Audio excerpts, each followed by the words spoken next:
This conference will now be recorded.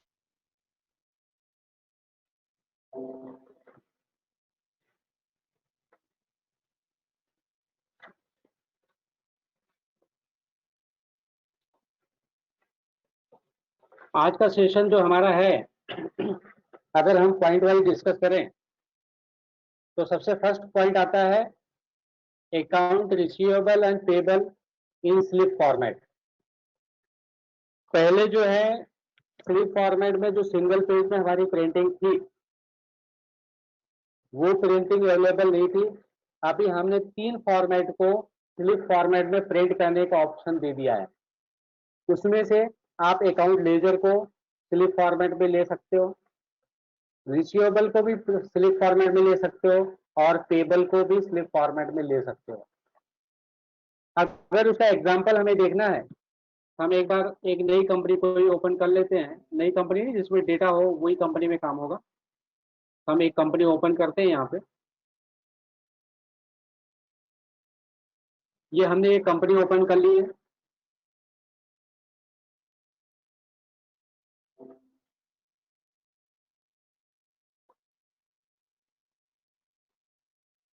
ये company में अगर हमें समझो कोई लेजर बहुत बड़ा है, उसको एक पेज में निकालना है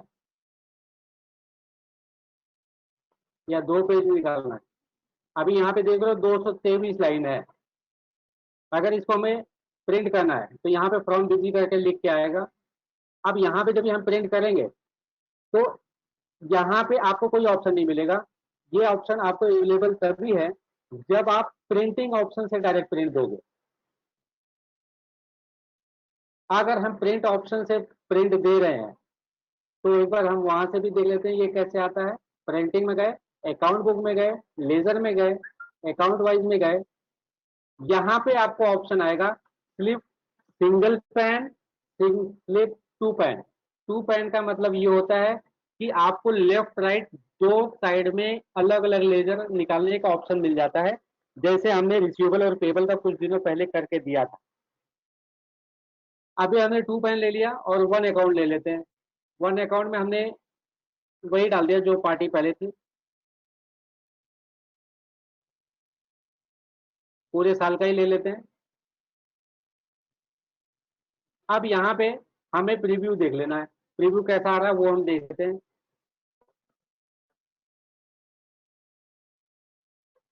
तो इस तरह से इसका आपको प्रिंट आ जाएगा लेजर का, मतलब लेफ्ट साइड भी आएगा, राइट साइड भी आएगा।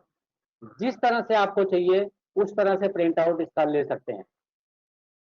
मतलब एक तरीके से अगर बोला जाए, आपकी पेपर की सेविंग हो गई। जो प्रिंट आपके 3 पेज में निकलते थे वो प्रिंट अब एक पेज में ही आ जाएंगे। कभी कभी हमें सेल्समैन को बाहर भेजते वक्त ऐसा चिट्ठी देनी पड़ती है जहां पे कि पेजेस मिनिमम यूज हो और प्रिंट आउट में डिटेल ज्यादा आ जाए। उस तरह से अगर आपको कुछ काम करना है तो ये काम आप यहाँ से कर सकते हो। तो ये फर्स्ट चीज थी जो हमें 3.0 के बाद मिली है। रिसीवेबल पेबल तो पहले से ही था, लेकिन ये जो ऑप्शन हमने बताया लेजर वाला वो अभी अभी आया है। फिर हम सेकंड पॉइंट पे जाते हैं।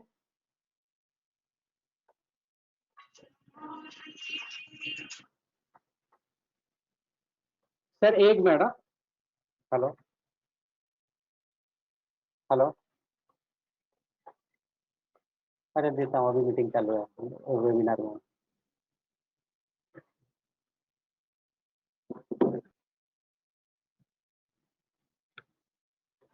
हेलो। फिर नेक्स्ट नेक्स्ट ऑप्शन हमारा ये है bill from and dispatch from option in E way bill. ये जो सारी चीजें हैं हम ऑटोमेटिकली करते हुए चले जाते हैं, लेकिन कभी हमें प्रिंट करवाना पड़ता है बिल में तो फिर हमें दिक्कत आती है। एग्जाम्पल के तौर पे मैं बताता हूं। मैं मुंबई में रहता हूं, हमारी फैक्ट्री भिवंडी में है। भिवंडी भी एक लोकेशन है हमारे एरिया में। मुंबई में मैं रहता हूं, मुंबई में हमारा सेल्स ऑफिस है। भिवंडी में हमारा प्रोडक्शन हाउस है। जॉब वर्क के लिए माल कहीं थर्ड जगह पे गया हुआ है, भिवंडी से किसी थर्ड जगह पे गया हुआ है, समझो नासिक में गया हुआ है, और नासिक से हमें माल भेजना है, तो उस केस में बिल फ्रॉम और डिस्पैच फ्रॉम की जरूरत पड़ती है, क्योंकि वो अपना लोकेशन नहीं है, वो थर्ड पार्टी का लोकेशन है जहां से हमें मटेरियल डिस्पैच करना है। इस तरह से अगर हमें कोई रिक्वायरमेंट आती है तो वो चीज फुलफिल की जा सकती है यहाँ से, या तो मटेरियल सेंटर वाला जो रहता है वहां से भी फुलफिल की जा सकती है। मैं उसका भी एक एग्जांपल लेता हूं यहाँ पे।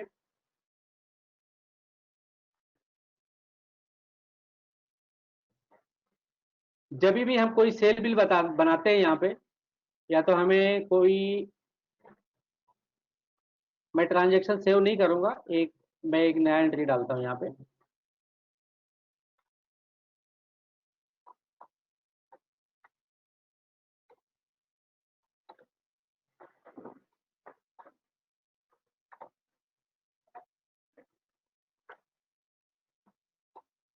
यहाँ पे हमने कोई भी एक पार्टी ले लिया, यहाँ पे हमने कोई भी एक आइटम ले लिया,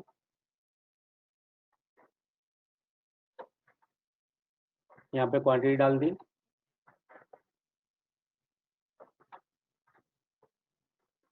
जब भी हम यहाँ पे सेव करते हैं,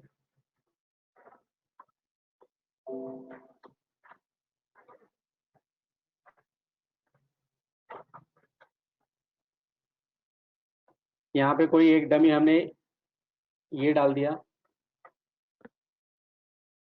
ईवी बिल रिक्वायर्ड कर दिया, और यहाँ पे समझो डिस्टेंस वगैरह तो आपको पता ही है।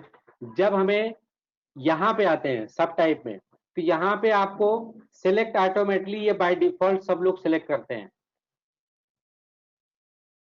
अब फर्स्ट वाले सब टाइप में तो सप्लाई एक्सपोर्ट है, जॉब वर्क है, उसके लिए आपको मिल जाएगा। लेकिन ये जो सेकंड वाला है, यहाँ पे बिल टू शिप टू और बिल फ्रॉम डिस्पैच फ्रॉम, तो ये ये दोनों में से कोई भी सिलेक्ट करेंगे, bill from dispatch from and combination of 2 और 3, कोई भी सिलेक्ट करेंगे तो यहाँ पे आपका ऑप्शन आएगा डिस्पैच डिटेल रिक्वायर्ड, मतलब कहां से डिस्पैच होने वाला है।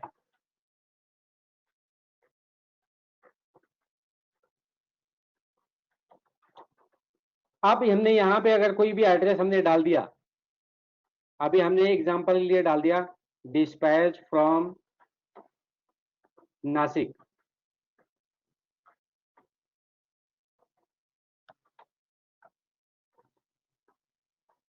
ये चीज हमने डाल दी। मैं अब इसको अगर हमें प्रिंट भी करना है तो ये हमारे प्रिंट में भी आ जाता है, वो फील्ड भी हमने उसमें अवेलेबल किया हुआ है डिजाइनिंग में। अगर हम ई-वे बिल इसका नहीं बनाते हैं, हम डिजाइनिंग में ये दिखा देते हैं, उस चीज को हमें अगर प्रिंट करवाना है तो वो हम कैसे करवा सकते हैं।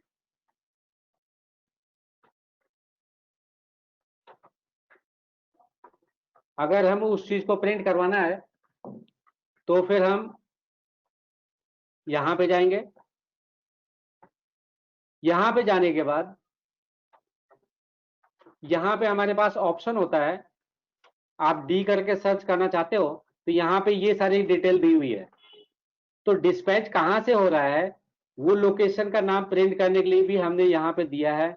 ये भी ऑप्शन आपके 3.0 के बाद आई हुई है।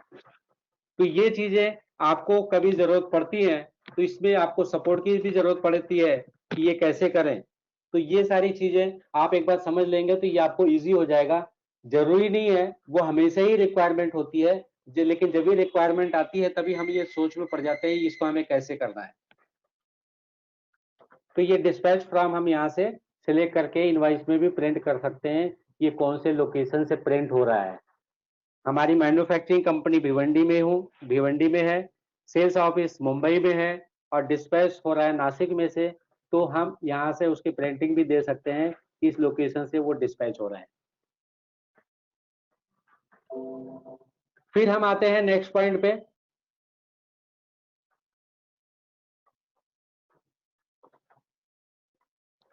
नेक्स्ट पॉइंट है e-way bill generated by other. कभी कभी ऐसा होता है कि हमारे पास जो मटेरियल आता है या हमारे नाम से कोई ई-वे बिल बना दिया है, हमें पता नहीं चलता कि हमारे नाम से किसने ई-वे बिल बना दिया। तो ये सारी चीजें भी चेक करने के लिए बिजी में इनबिल्ट प्रोविजन है कि हमारा माल वहां से निकला और सामने वाले ने ई वे बिल बना दिया, तो हम बिजी में डायरेक्ट चेक कर सकते हैं कि सामने वाले ने ई वे बिल बना दिया तो हमारा मटेरियल मतलब वहां से निकल चुका है। वो भी हम आपको दिखाते हैं।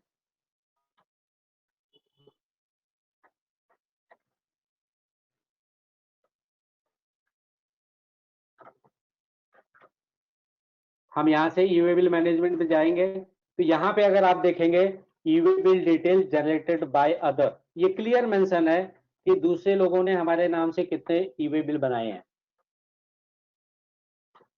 इसमें एग्जिस्टिंग डेटा है तो मैं एक बार दिखा भी देता हूँ आपको, कौन सी तारीख से कौन सी तारीख तक देखना है, डाउनलोड करना है या रिपोर्ट देखना है। और ये रिपोर्ट में हमने क्लिक कर दिया तो ये सारी रिपोर्ट यहाँ पे आ जाएगी।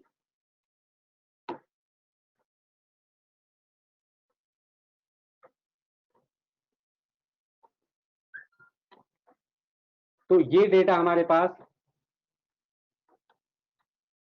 ये मिल गया कि हमारे नाम से कितने ई वे बिल इशू हुए हैं मार्केट में, वो सारी इंफॉर्मेशन आप यहाँ पे देख सकते हैं। फिर नेक्स्ट पॉइंट के लिए हम आगे बढ़ते हैं। थर्ड पॉइंट हो गया e way bill generated by other. मुझे ये नहीं पता दूसरे सॉफ्टवेयर में ये प्रोविजन होता है कि नहीं होता है, लेकिन बिजी में ये प्रोविजन दिया हुआ है। कोई भी आपके नाम से अगर ई वे बिल बनाता है तो आप बिजी में चेक कर सकते हो। अब जैसे हमने ये नेक्स्ट किया, provision to cancel e invoice e way bill directly from busy. पहले हमारे पास ऑप्शन ये था कि ई वे बिल तो हम बना देते थे, लेकिन कैंसिल करने के लिए हमें पोर्टल पे जाना पड़ता था। लेकिन बिजी में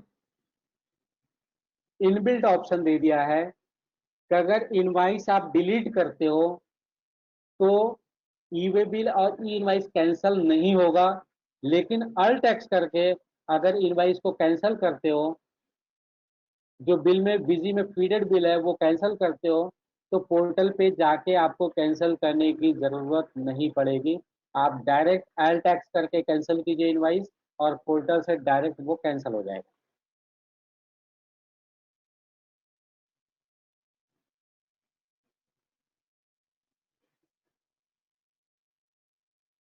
अभी हम नेक्स्ट पॉइंट पे आते हैं। Provision made HSN search validation in single window. बहुत बार हमें क्या होता था, हमें पोर्टल पे जाके एक एक एचएसएन सर्च करना पड़ता था, ये किससे बिलोंग करता है, ये किससे नहीं बिलोंग करता है।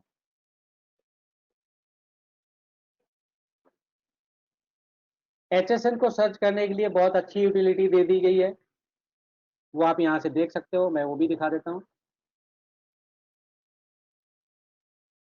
यहाँ पे जीएसटीएन वैलिडेट करने के लिए ऑप्शन है बल्क में, मल्टीपल करना है, सिंगल करना है। मल्टीपल करना है तो यहाँ पे भी सारे ऑप्शन है। ये पॉइंट भी एक है, वैलिडेट जीएसटीएन ऑनलाइन। आपको इनवैलिड देखना है कि इनएक्टिव देखना है या ओनली नॉट वैलिडेटेड।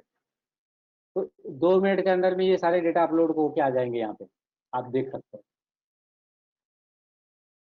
कब वैलिडेट हुआ है, किसकी फाइलिंग फ्रिक्वेंसी क्या है क्या नहीं है, वो सारी चीजें यहाँ पे आ जाएंगी, मतलब जीएसटीएन कितने वैलिडेटेड है। अब जैसे आप यहाँ पे देख रहे हो, ये जो दो पार्टी है, ये दो पार्टी के जीएसटीएन नंबर कैंसिल हो गए हैं। तो ये सारी इंफॉर्मेशन आपको बिजी में इनबिल्ट मिल जाती है, आप एनी टाइम चेक कर सकते हो कौन से जीएसटी वैलिड है कौन सा नहीं है, वो सारी आप यहाँ से डायरेक्ट चेक कर सकते हैं। अब कभी कभी ऐसा होता है हमें सब नहीं चेक करना है, वही चेक करना है जो अभी तक वैलिडेट नहीं हुए हैं। ये नॉट वैलिडेट पे क्लिक करोगे तो जो वैलिडेट नहीं हुआ है अभी तक वही केवल लिस्ट में आएगा, बाकी सब नहीं आएंगे।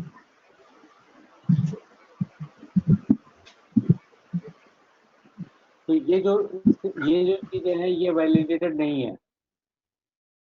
तो जो वैलिडेटेड नहीं है वो यहाँ पे आपके शो हो गए।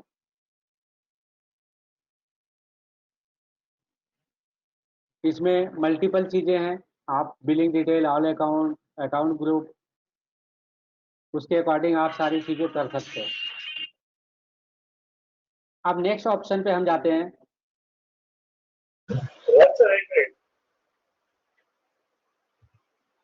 जी सर बताइए।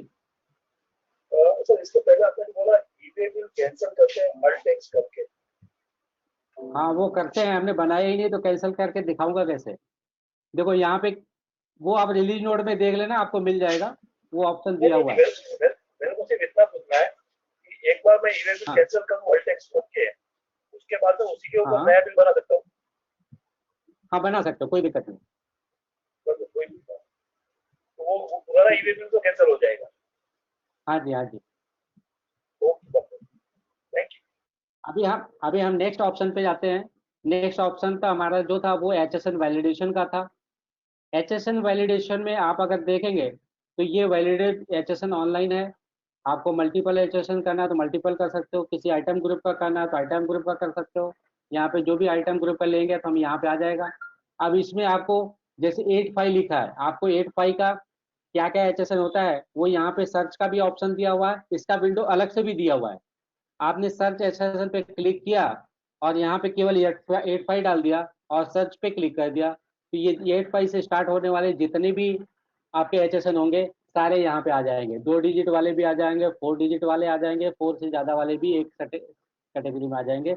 वो आप इसके डिस्क्रिप्शन यहाँ पे देख सकते हैं, वो किस तरह से किस किस प्रोडक्ट से बिलोंग करता है। ये हाईलाइट में मैंने पॉइंट वही ढूंढे हैं जो या तो किसी किसी को पता थे या लोग उनको पता नहीं था।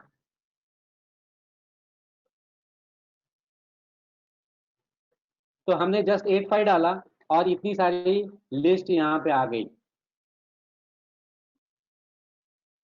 तो ये जो ऑप्शन है ये भी बिजी में दे दी गई है। और आपको कभी भी वैलिडेट करना है तो यहाँ से भी वैलिडेट कर सकते हो कि अब जैसे ये हमने सेलेक्ट ऑल करके वैलिडेट करना है तो ये ऑनलाइन वैलिडेट होकर इसका डिस्क्रिप्शन राइट साइड में आ जाएगा। ये पहले भी था, लेकिन जो हमने सर्च ये वाला विंडो खोला वो अभी न्यू वन है जो पहले नहीं था। इसका इसका सिमिलर एक विंडो और अलग दे दिया है, सर्च एशन सैकॉर्ड, जो हमने वहां से क्लिक करके ओपन किया था। सेम चीज है, यहाँ पे हमने 8 3 डाला और सर्च पे क्लिक कर दिया, ये पूरी लिस्ट यहाँ पे आ जाएगी। ये थोड़ा फास्ट आ गई तो ये भी हो सकता है एक बार जो चीज हम सर्च कर लेते हैं वो हिस्ट्री में मेंटेन रखता है और डायरेक्ट डिस्प्ले कर देता है। तो HSN को सर्च करने के लिए बाहर जाने की जरूरत नहीं है, आप बिजी में इनबिल्ट वहीं पे सर्च कर सकते हो ये कौन से प्रोडक्ट से बिलोंग करता है बल्क में।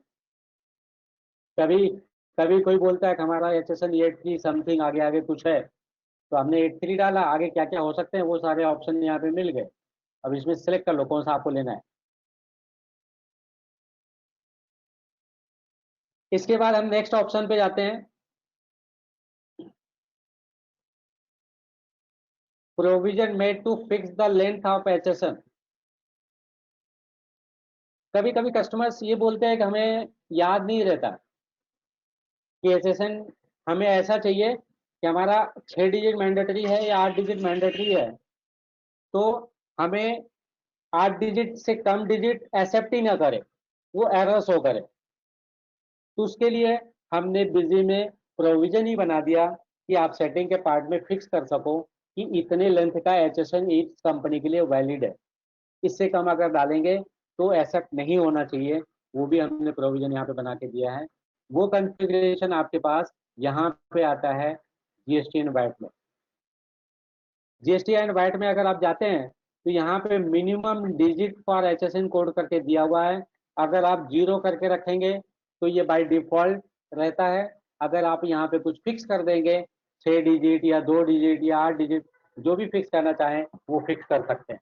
एक बार आपने फिक्स कर दिया तो फिक्स करने के बाद ये आपको अलर्ट वहां पे दे देगा। अगर आपका 6 डिजिट डालोगे तो भी आपको अलर्ट आ जाएगा कि आपने 6 डिजिट डाला है।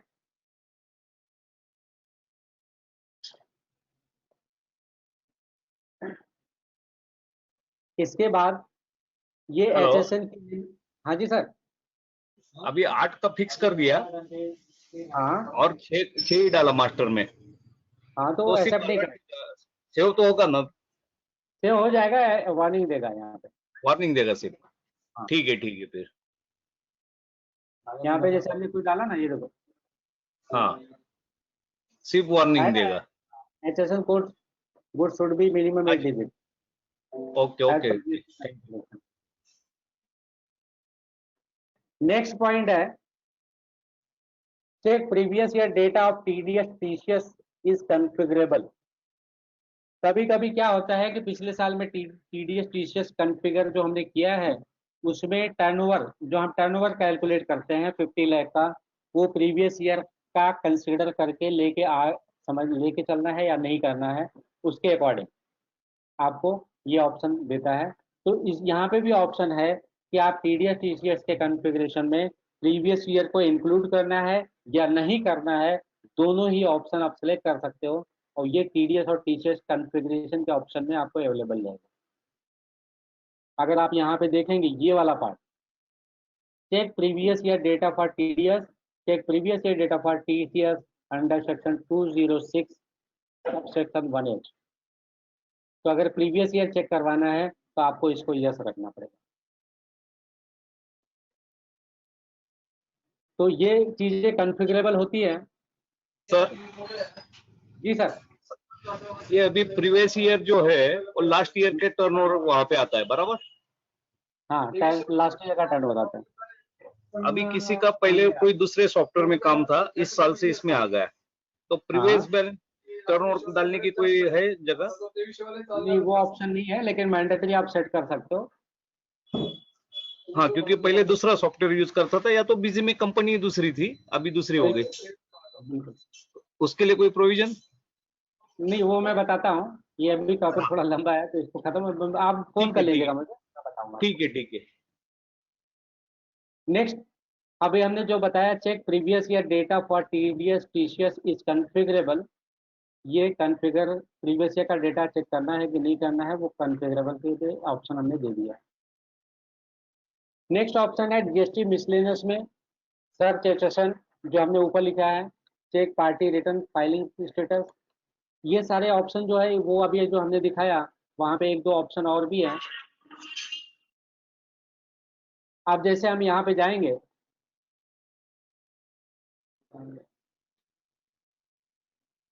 ये देखिए, कभी कभी हमें ये दिक्कत रहती है, पार्टी ने रिटर्न फाइल किया कि नहीं किया। अगर हमने किसी से माल खरीदा है और उस पार्टी ने रिटर्न फाइल किया कि नहीं किया, अगर आपको वो समझना है तो यहाँ से आपको सबसे बेस्ट ऑप्शन मिलेगा और यहाँ से आप चेक कर सकते हो। यहाँ पे चेक फ्रॉम GST पोर्टल, ये डाउनलोड डेटा से है, ये आपका पोर्टल से है। इस पर हमने क्लिक किया, सारे ट्रांजेक्शन कौन से महीने का लेना है, हमने यहाँ पे अगस्त डाल दिया, अगस्त के महीने में 2021 में GSTR1 कौन कौन फाइल किया है, सारी परचेज पार्टियों के नाम और कभी फाइल किया है, वो उसके डिटेल के साथ में आपके पास मिल जाएंगे। इसी तरह से ये हमारे पास प्रीवियस ईयर का डेटा है, तो आप करंट ईयर में भी इस तरह से आप कर सकते हो, किसने कब फाइल किया है। अगर हमने परचेज किया है तो उसने रिटर्न नहीं फाइल किया तो हमें क्रेडिट नहीं मिलेगा। तो सप्लायर ने कब कब फाइल किया है, ये सारे रिपोर्ट आपको यहाँ से मिल जाते हैं। ये बहुत इंपॉर्टेंट फीचर्स है, जब हमें बार बार फोन करना पड़ता है सप्लायर को, भैया रिटर्न फाइल किया कि नहीं किया, फाइल किया कि नहीं किया, हमारे इधर नहीं दिख रहा है, तो हमारे पास डेट के साथ में ये सारी डेटा आ जाती है और ये डायरेक्ट पोर्टल से आती है, आपको डाउनलोड करने की जरूरत नहीं पड़ती।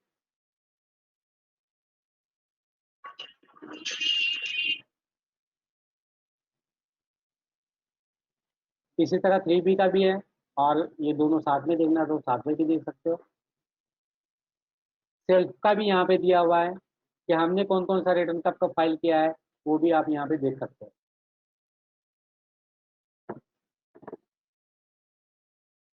आप चाहिए तो अपना खुद का जो फाइलिंग है वो चेक कर सकते हो कि आपने कौन कौन सी तारीख को क्या क्या रिटर्न फाइल किया था।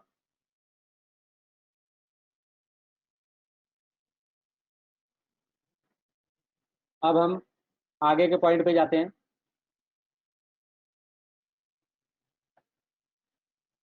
नेक्स्ट मेन पार्ट आता है जो हमें काफी कंफ्यूजन क्रिएट करता था टीडीएस और टीसीएस। 194Q जो होता है वो टीडीएस के पार्ट में आता है, और 20618 जो टीसीएस पहले 0.075 चल रहा था, अभी 0.1% हो गया, वो टीसीएस के पार्ट में आता है।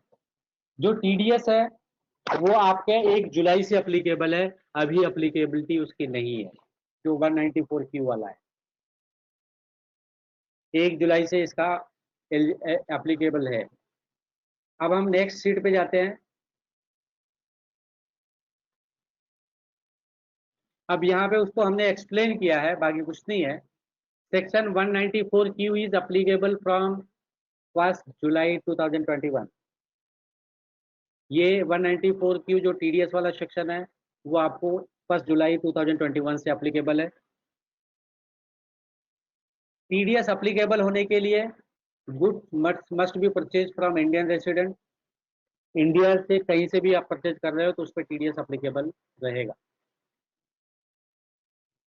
Goods purchase for a value और aggregate value exceeding 50 lakh in any previous year. अगर आपने 50 लाख के ऊपर या 50 लाख किसी भी फाइनेंशियल में परचेज किया है या करंट ईयर में किया है तो ये आपका अप्लीकेबल रहेगा। ये अभी जो हम बता रहे हैं वो टीडीएस की एलिजिबिलिटी के लिए बता रहे हैं, किसको किसको ये लगेगा।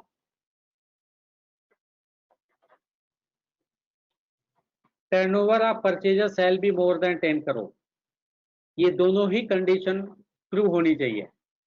उसकी टर्नओवर 10 करोड़ के ऊपर होनी चाहिए और सिंगल सप्लायर से जो परचेज हो रही है उस पर 50 लाख के ऊपर होना चाहिए, या पिछले साल में अगर 50 लाख हुआ रहेगा, इसमें फर्स्ट बिल रहेगा तो भी ये अप्लीकेबल होगा। हमारे पास बहुत सारे क्वेश्चंस बीच में आए थे तो हमने यही बोला था भाई आप अपने सीएसई पूछ लो, क्योंकि इसमें अब हम क्या रहते स्टडी करके जो इसमें डिटेल्स रहती है उसके अकॉर्डिंग ही अपडेट करते हैं। कभी यहाँ पे 50 lakh in any previous year, अगर किसी भी पिछले साल में 50 लाख या उसके ऊपर ट्रांजैक्शन हो चुकी है तो करंट ईयर में आपको टीडीएस अप्लीकेबल है। ऐसे ही आपको टीसीएस के लिए भी एलिजिबिलिटी थी, तो हमारी डिस्कशन टीसीएस के लिए ही होती थी। तो अगर पिछले साल में 50 लाख के ऊपर है तो करंट ईयर में टीसीएस फर्स्ट बिल से ही लगेगा।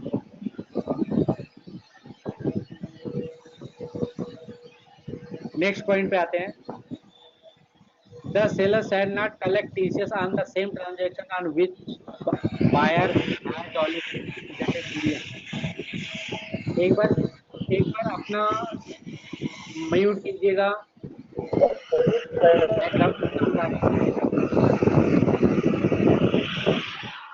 बैकग्राउंड की साउंड आ रही है, अपना म्यूट कीजिएगा।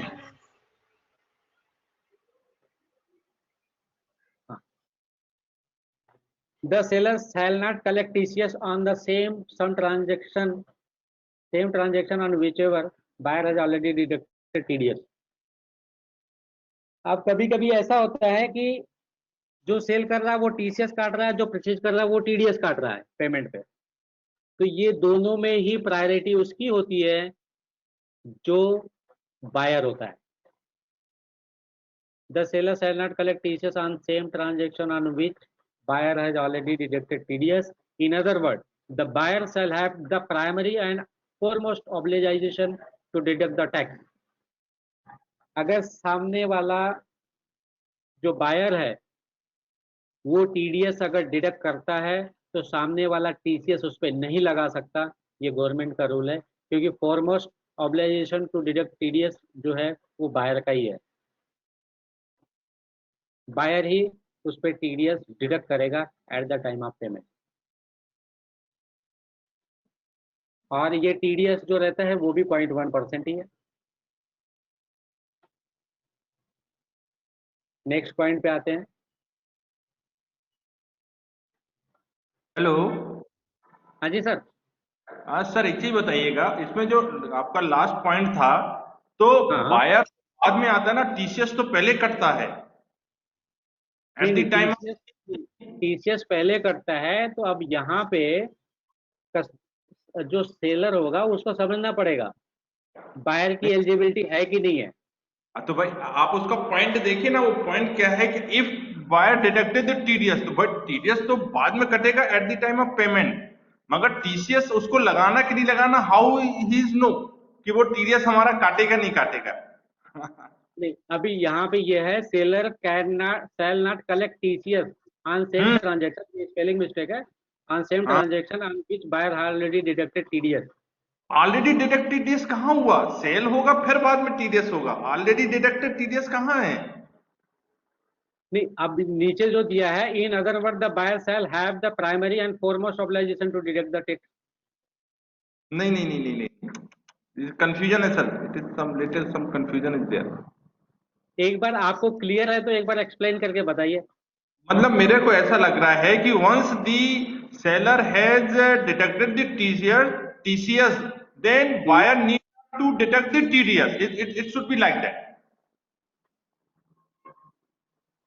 ठीक है, नेक्स्ट जो लाइन। हाँ जी सर जी, हाँ जी, मेरे सीए ने बताया है 1 जुलाई से जो है सप्लायर वो नई टीसीएस लगाएगा, मैं बायर हूं अभी, तो मुझे टीडीएस काटना है, ठीक है, लगाना है ऐसा। ठीक है, इस पॉइंट पे अभी हम आगे नहीं बढ़ते हैं, आगे चलते हैं। ठीक है, ठीक है। फिर हमने यहाँ पे एक कंपैरिजन दिया हुआ है एक नॉलेज शेयरिंग के लिए कि हमारा टीडीएस का सेक्शन 194Q और 206C1H है। 194Q जो है वो टीडीएस डिडक्ट करने के लिए है और वो टैक्स टू बी कलेक्टेड है। टीडीएस जो है बायर और परचेजर होगा या पेमेंट पे होगा। 206 होगा सेल पे होगा या रिसीट पे होगा। और विथ इफेक्ट फ्रॉम भी हमने यहाँ पे दे दिया है। जो टीडीएस रहेगा 1 जुलाई 2021 का रहेगा और टीसीएस जो है 1 अक्टूबर 2020 से ऑलरेडी चल ही रहा है। व्हेन डिटेक्टेड एंड कलेक्टेड, अब यहाँ पे ये चीजें हैं, जब भी हम टीडीएस डिटेक्ट करने की बात करते हैं 194Q में, पेमेंट और credit which ever is earlier, मतलब पेमेंट या परचेज अगर पहले किया तो उस टाइम पे आपको डिडक्ट करना है, या पेमेंट आपने कर दिया तो उस टाइम पे डिडक्ट करना है। विच एवर इज अर्लियर, आपने एडवांस पेमेंट दे दिया सप्लायर को तो भी आपको डिडक्ट करना है।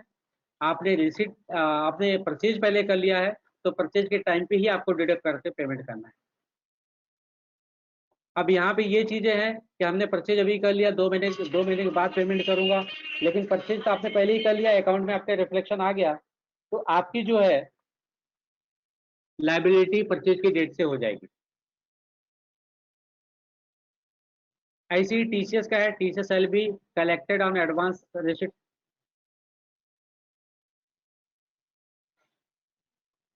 अगर एडवांस रिसीट है तो उस टाइम पे भी आप टीसीएस कलेक्ट कर सकते हैं। Rate of TCS and TDS दोनों सेम है, 0.1%। पैन नॉट अवेलेबल, अगर जिसके पास पैन कार्ड अवेलेबल नहीं है उसके लिए 5% है टीडीएस के लिए।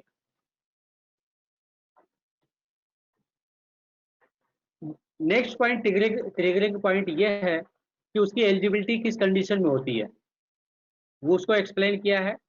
Turnover gross receipt sale from the business of buyer should exceed 10 crore during previous year excluding GST. Purchase of goods aggregate value exceeding 50 lakh in previous year, the value of goods include GST. यहाँ पे दो चीजें हैं, 50 लाख में आपका include GST लिखा है और फर्स्ट वाले में 10 करोड़ के लिए एक्सक्लूड जीएसटी लिखा है। यहाँ पे ये 2 पॉइंट भी मायने रखते हैं, आपको 10 करोड़ कैलकुलेट करने के लिए एक्सक्लूड करना है और 50 लाख के लिए इंक्लूड करके चेक करना। सेम कंडीशन आपके लिए 206C में भी यूटिलाइज होगा एलिजिबिलिटी के लिए, बस वो सेल एंड रिसीट पे है।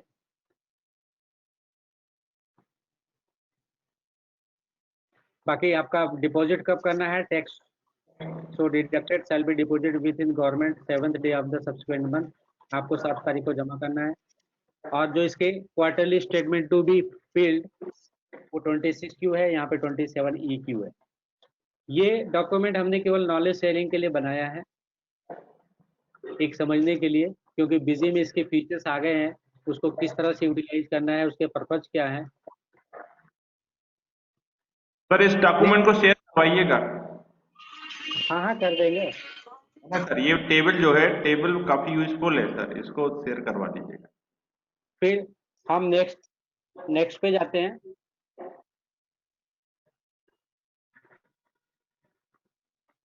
एक एग्जांपल हमने यहाँ पे समझा है कि कब किस केस में कैसे वर्क करेगा। अभी जो हम डिस्कस कर रहे थे उस पिछले पॉइंट पे शायद वो पॉइंट यहाँ पे सॉल्व भी हो जाए। तो एलिजिबिलिटी किसकी होती है टीडीएस और टीसीएस डिडक्ट करने के लिए, यहाँ पे ये बताया गया है। अभी यहाँ पे फर्स्ट कंडीशन है, बायर का टर्नओवर लास्ट ईयर में 9 करोड़ था, सेलर का टर्नओवर लास्ट ईयर में 9 करोड़ था। Transaction during the year current year में 60 लाख का टर्नओवर है एक सिंगल पार्टी के साथ में, तो यहाँ पे है not applicable. Both buyer and seller turnover is less than 10 crore. यहाँ पे किसी की भी एलिजिबिलिटी नहीं बनती।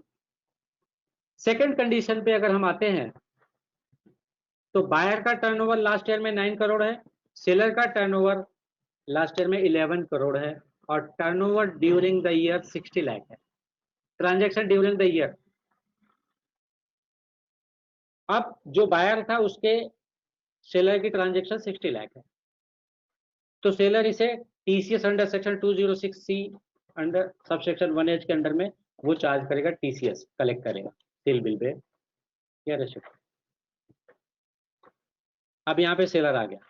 अब सेकेंड और थर्ड एग्जांपल जो है उसके लिए बायर का टर्नओवर 11 करोड़ है, सेलर का टर्नओवर 9 करोड़ है। 9 करोड़ है तो मतलब एलिजिबल नहीं है। ट्रांजैक्शन 60 लाख का है बायर के साथ में,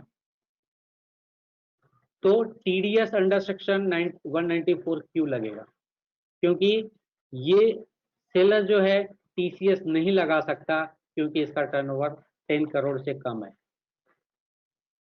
तो बायर क्या करेगा, पेमेंट करते वक्त या रिसिप्ट जब भी परचेज बिल डालेगा वहां पे टीसीएस डिडक्ट करेगा। फोर्थ पॉइंट जो है, यहाँ पे बायर भी 11 करोड़ है लास्ट ईयर में, सेलर भी 11 करोड़ लास्ट ईयर में है और ट्रांजैक्शन भी मोर देन सफिशिएंट है 60 लाख, तो भी बायर ही टीडीएस डिडक्ट करेगा अंडर सेक्शन 194Q। इसी पॉइंट पे मैं वहां पे ये बोल रहा था कि टीसीएस वहां पे नहीं लगेगा, टीडीएस लगेगा। और मुझे लगता नहीं है सिंगल एक ही ट्रांजैक्शन पे टीसीएस और टीडीएस दोनों ही एक साथ में अप्लीकेबल है।